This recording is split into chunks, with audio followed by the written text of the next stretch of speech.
दीपक केसरकरांचा आग्रह होता म्हणून भोंदू खरातकडे गेलो. राधाकृष्ण विखे पाटलांनी अंग झटकलं. नाशिकचा भोंदूबाबा अशोक खरातला महिलांचे लैंगिक शोषण, भोंदूगिरी आणि आर्थिक फसवणुकीच्या गुन्ह्यांमध्ये अटक करण्यात आलेली आहे.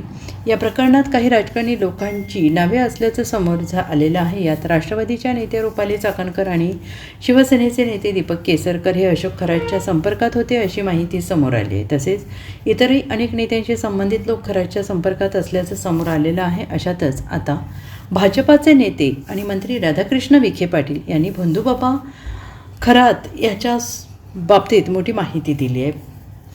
विखे पाटील यांनी म्हटले की आपल्या भागातील माणूस देवाचा अवतार होतो आहे म्हणून शिर्डीतील काही लोक बळी पडले. समता पतसंस्था प्रकरणात जबाब नोंदवले गेले आहेत. खरात स्वतः अकाउंट उघडायचा, ऑपरेट करायचा याबाबत गोष्टी चौकशी समोर येईल. अनेक महिलांना फसवण्यात आलंय. अज्ञानाने घडलेल्या गोष्टी माहिती असून तिथे जाणं यात फरक आहे.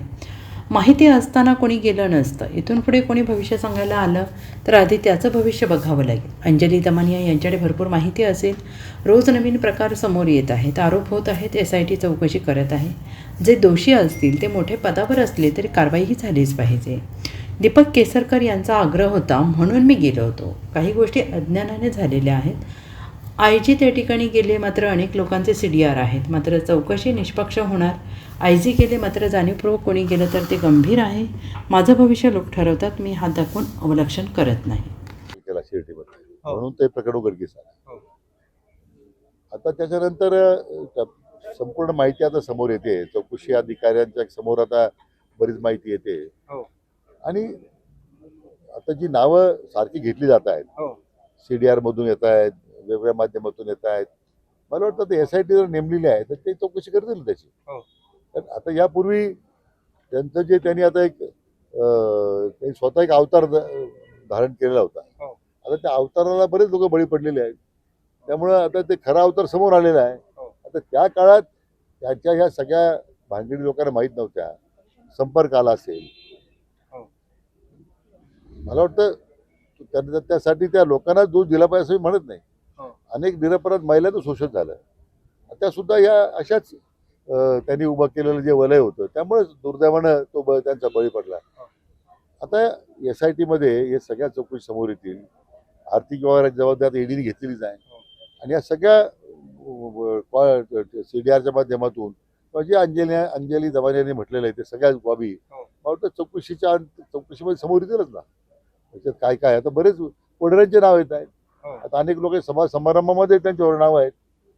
काही लोकांचे काही लोकांनी त्यांचे पाय धुताना नाव आलेले आहेत. पण याच्यामध्ये शिर्डीमध्ये खास करून त्याने अनेक शेतकऱ्यांना त्या ठिकाणी धमकावून जमिनी घेतलेल्या होत्या, बळजबरीने जमिनी हडप केलेल्या होत्या. त्यामुळे आपल्या मतदारसंघाशी संबंध जो आहे त्याचा नाही, तो काही शिर्डीमध्ये मर्यादित काय त्यांची तिथं पाहुणे सगळे तिथं होते. आणि त्या लोकांची काही ठिकाणी मग आपला माणूस एवढा मोठा होतोय, एवढा आता त्याला देवाचा अवतार झालाय वगैरे अशा याच्यामध्ये काही लोकांनी बळी पडलेत. काही लोकांनी त्याच्या संबंधित आर्थिक व्यवहार केले आहेत. आता हे सगळे समोर पुढे यायला लागलेले आहे. आता हे आपल्याला आणि विज्ञान आपण त्याच्यामध्ये दैनंदिन लोकांच्या प्रपंचात काय चाललेलं हे पाहू शकत नाही. आता अशा भानगडी जेव्हा समोर येतात आम्हाला धक्का बसतो की इतका त्यांनी जर भानगडी केल्या असतील. आता इथं आपण म्हणतो टिप ऑफ द आईसबर्ग आहे. अजून काय काय समोर येईल माहित नाही. हे सगळे वोट बँकच्या नावाखाली अनेकदा जात असतात. अनेकदा त्यांचे फॉलोअर्स असतात ते देखील त्या ठिकाणी गर्दी करत असतात. त्याच्यामुळे याच्यातून राजकारणी आता धडा घेतील का या सगळ्या प्रकरणानंतर आता कुणाकडे जाण्यासाठी? 100% एवढा गंभीर प्रकार घडलेला आहे. आता इथून पुढे कोणी भविष्य सांगायला जर आलं आणि कोणी काही जर त्या सांगायला लागलं तर मला वाटतं जो भविष्य सांगणार आहे त्याचा अगोदर भविष्य पाहावं लागेल काय आहे त्याचं.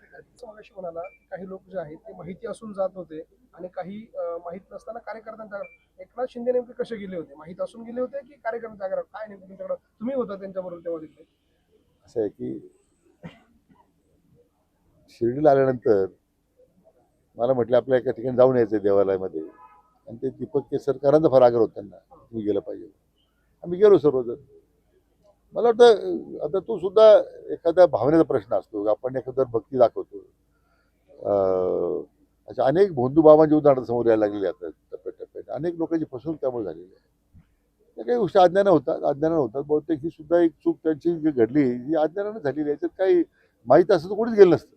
सामान्यांवर कारवाई होती त्यांच्यावर व्हायला पाहिजे का? हा सामान्यांवर कारवाई होती त्यांच्यावर व्हायला कोणावर पाहिजे. कारवाई होणार? एकनाथ शिंदे का बरं कारवाई करायची? तिथे गेले होते ते म्हणून काय काय संबंध चौकशी आहे? करताना नाही, तिथे गेले त्यांची. असं आहे की त्यांच्यावर कारवाई कशा करता करायची माझा प्रश्न आहे. चौकशीमध्ये ज्यांचे नाव आलेत समोर येतील ना, त्यांच्या उत्तर विचार जाईल तुम्ही का गेले, कसे गेले, तुम्हाला कोणी प्रवृत्त केलं जाण्याचं, तुम्हाला काय असं वाटलं जाण्यामध्ये, ते चौकशीमध्ये येईल सगळं. Bureau report SBN Marathi, Nashik.